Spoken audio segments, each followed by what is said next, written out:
The sight of people trying to flee Afghanistan as the Taliban moved in and took over was harrowing to see. People cramming onto aircraft if they were lucky enough to get on one, some so desperate that they were tying themselves to the wheels or clinging onto the sides of the planes, literally risking death to escape, only for death to claim them. Yet our sorry excuse for a government? They all seem to be on holiday while it's happening. As with any war, innocent lives are not only lost, but displaced as well. It happens every time, and sadly, all too often, this side of the story isn't spelt out, isn't told. All too often, our media play it down, not wishing us to be informed as to what the human cost is. Death figures are harrowing, of course, but they're numbers on a sheet. People displaced by war, driven from their lands, their homes destroyed, jobs gone, nowhere to go, and in need of help, that doesn't always come. Well, these are real people still there, and the picture becomes far more complex. For those countries that do put their hands up, that do acknowledge their role and that they need to play a part in helping the innocent caught up in atrocity, deserve to be applauded for their efforts. Germany have said they'll evacuate 10,000 Afghans, naming translators and human rights lawyers specifically, those who worked with the West for 2 decades and are at risk of execution if caught. Angela Merkel has also said that she'll work with other European countries to facilitate more. Good luck with dealing with Emmanuel Macron of France on that, since he seems more interested in blocking flows of migrants from Afghanistan.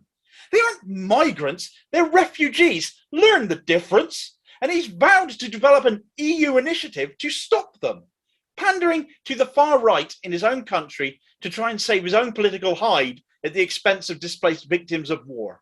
Centrism for you in a nutshell. People hanging off planes and falling to their deaths, and he wants to put the boot in. The US plan on taking 30,000 refugees, Canada 20,000, even Uganda has pledged to take 2,000. Now there's a country that knows something about citizens displaced by war. But what of the UK? How many are we taking? Boris Johnson is on record as saying we must not turn our backs on Afghanistan. Boris Johnson has mumbled something about an Afghan refugee scheme this week, but would they really want to come here given our track record? Since 2008, the UK have deported, under the guise of repatriation, 15,575 Afghans back to their home country on the basis that their country was safe. It's another untold Windrush story. By 2015, an average of 100 Afghans a year were being sent back, including people who arrived here as children, have known nothing else.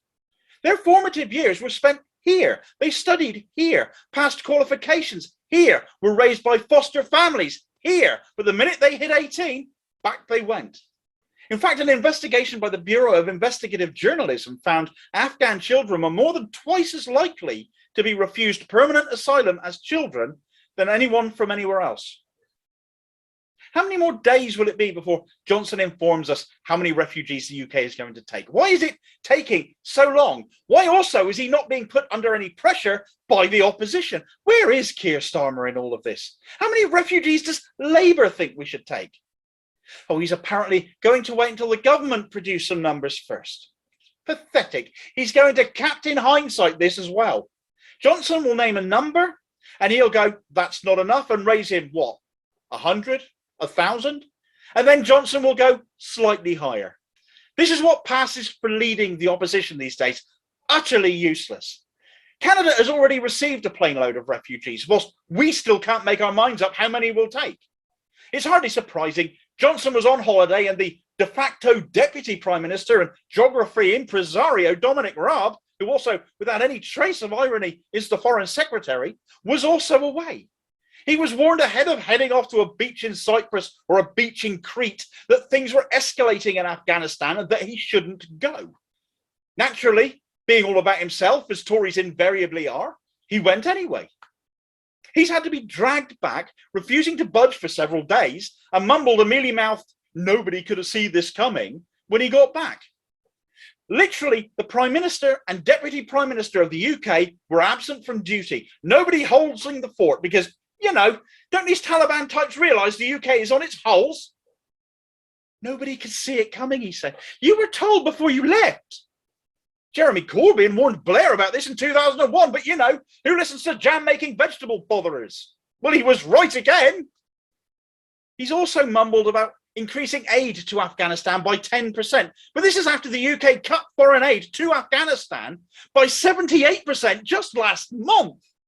They knew the Taliban was advancing then, and all the while aid and military were being pulled out. What bloody good is 10% after that, you pathetic worm of a man? And who will it be paid to now? The Taliban? And of course, wherever there's talk of the UK taking people in from somewhere else, you just know Home Secretary Priti Patel will have something dreadful to say. And that chronic woman has already squealed about migrants. Again, they aren't migrants. They haven't made a choice to come here. They've literally nowhere to go. The very different definition of a refugee. They're seeking refuge, for heaven's sake. And we should do our part. She wants to make sure we only take people of value, apparently. Good job Ted Heath didn't feel the same way when he opened the UK up to refugees fleeing Uganda, since that included Patel's bloody parents. Uganda, the same country now taking 2,000 refugees, which is 2,000 more than we currently are. Patel is more concerned about the message this will send to other refugees who might want to come here. She is inhumanly cruel and callous. It is just astonishing, given her own personal family history, that she thinks the way she does. And worse, that she's in a position of privilege, such as she is, as the British Home Secretary. We owe the people of Afghanistan. We stoked dissent there during the Cold War. We trained many of the fighters who later became part of the Taliban back in the 80s to fight the Soviets.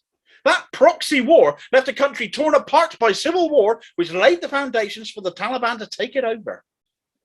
Displaced Afghans came here as children, only to be sent back the minute they turned 18, as the country was deemed safe during the 20 years a Western-supported government held up.